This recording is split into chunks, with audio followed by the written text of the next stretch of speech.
Hi guys, good morning. Kain tayo breakfast. My food is paksiw na bangus, tapos yung aking kanin na red rice. Kain. So nagugas na ako ng aking kamay.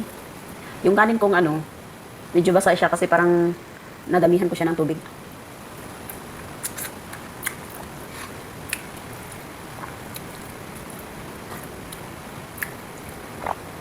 Kasi ang nilagay kong tubig kasi guys, sa 3 bigas, nilagay kong tubig nasa 7 ata. So, depende kasi yan sa bigas kung ano siya, matigas o malambot.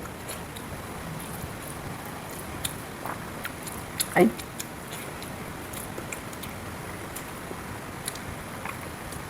Ang gabi ko to niluto tong paksiw bangus ko guys. Katapos yata ako magpaksiw mga alauna na ata yun ng madaling araw.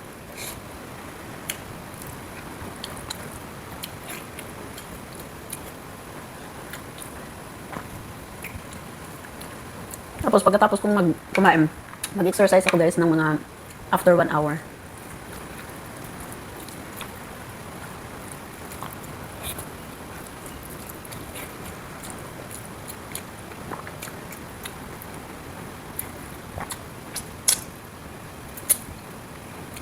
Sarap ng sili, grabe.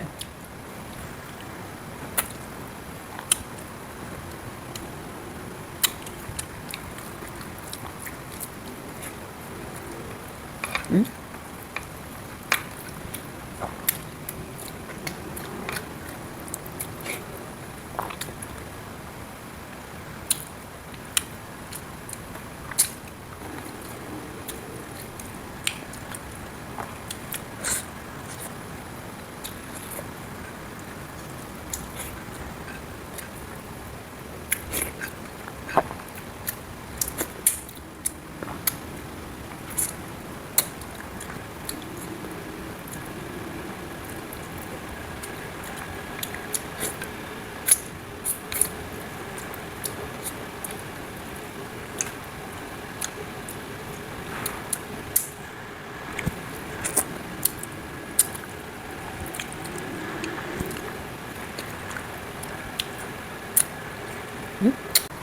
Hi guys, kain! Yung aking ulam is sardinas at saka itlog. So, kain po.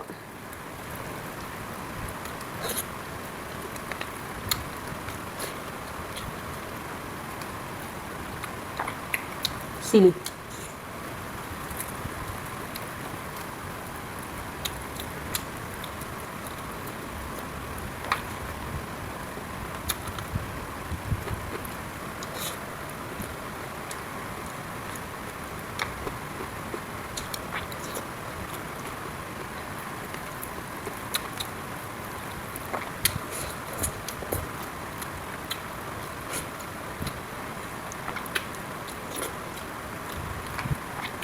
Laba ko, lagi ko labahin.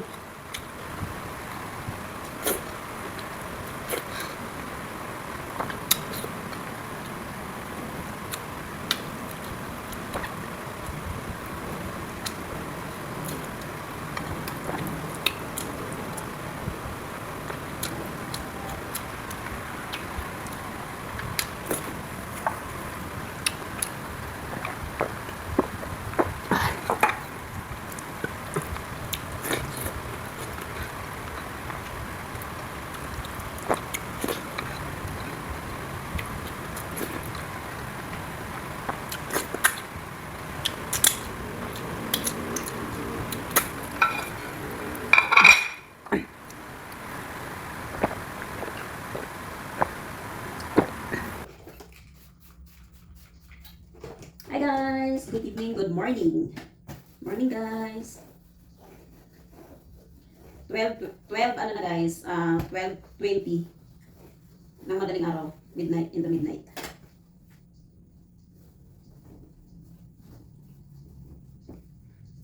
So kagabi nagplansya ako, kaso hindi ko natapos kasi marami yung plansyahin ko. So ngayon ko siya tinapos, tapos napuno. So baka i-steam na lang yung ganun.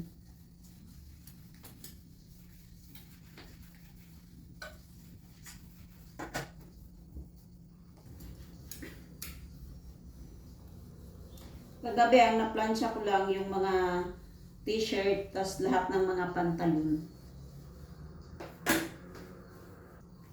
Ito naman pinalansya ko ngayon, yung mga nilabahan ko ng isang araw na hindi siya natuyo agad.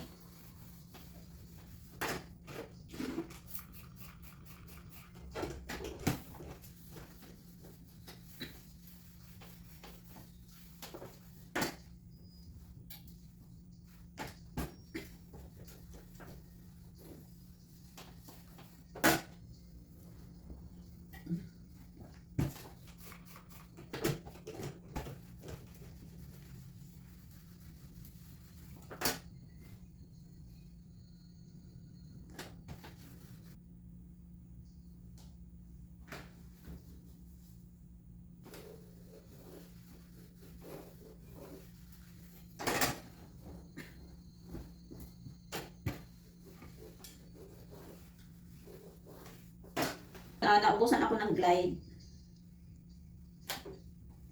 Pabili na lang ako ulit pag ano. Pag makalabas. Or baka ako yung lalabas bukas. Damdamin, nagmamahal pa rin sa'yo, giliw. Limutin man kita'y di ko magawa. Hindi pa rin ako magbabala. Ang pag-ibig ko sa'yo ay laging kasama.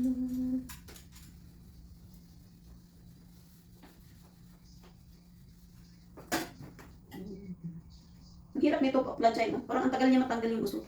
May damit talagang ganun, no, na ang hirap tanggalin yung gusto.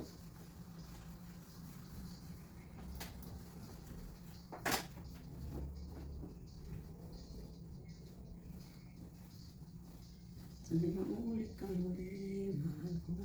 Magkasawang ka mayroon. So, ang ginamit ko pala is Downy. Para lalong babango yung damit. Yung Glide talaga guys, sobrang bango talaga yun sa damit. Kaya hindi talaga ako nagpawala nun. Kaso ngayon, hindi ko napansin ba na naubos na pala.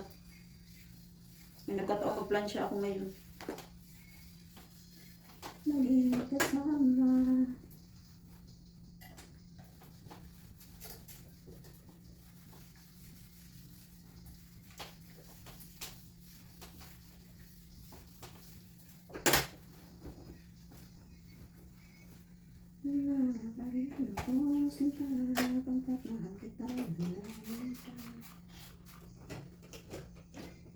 Ikaw pa naman lukas kailanman. Nagirito ako ang sarang.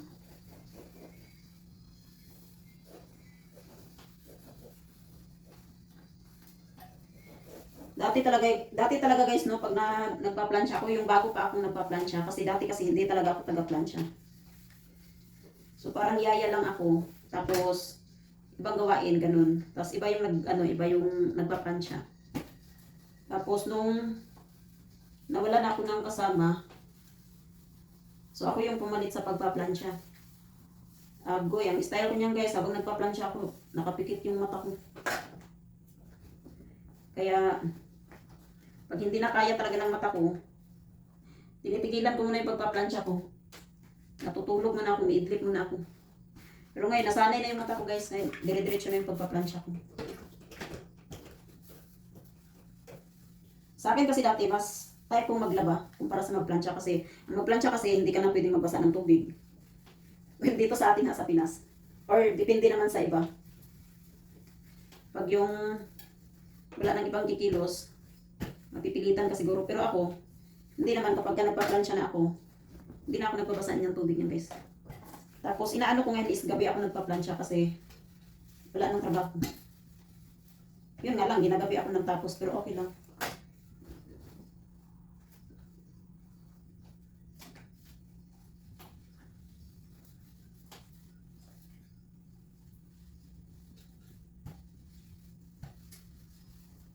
Dati may nasunog ako dati na damit ng damit ng alaga ko. Grabe, hindi pa nasuot. Grabe, takot ko eh. Tapos ang mahal pa ng pulo. Kaya ngayon ingat na ako mag-plancha guys kasi mahirap. Pag nakasira ka ng damit. One time may nasunog pala akong damit ng boss ko. Ano siya, buti na lang, hindi ko alam kung luma-luma na ba yung damit. Parang hindi pa naman kasi sinabi ko agad sa boss ko. Nasunog ko yung damit na yun. Kaya yung sa mga damit nila na yung mamahalin, ay hindi talaga ako nag-ano eh. Sinasabi ko talaga na ayaw kong plansyahin yan kasi nakakatakot. Kaya bumili sila ng ano, ng plansya na ano ba, yung tawag doon, steam ba tawag doon sa ano, sa atin. Ganun. Pero sa ganito,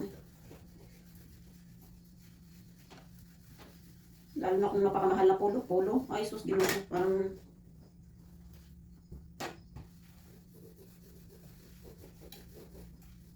o kaya minsan naman, pag nagpa-plansya naman ako ng mamahalin, sinasapinan ko talaga yan siya ng panyo. Tapos yung plansya is mahina lang talaga. Diba? Yun nga lang, hindi siya ganun ka, guys ba? Yung natatanggal yung ano, yung gusot. Pero okay lang, at least hindi ka nakakasira ng gamit. So yun guys, hanggang dito na lang yung aking video. Tapusin ko lang to. May ano na lang, 3 polo na lang. Long sleeve at saka isang t-shirt. Tsaka polo ng boss ko yata itong lalaki. Ganun. Hindi siya ganun ka, ano, tuwid sa pagplansya.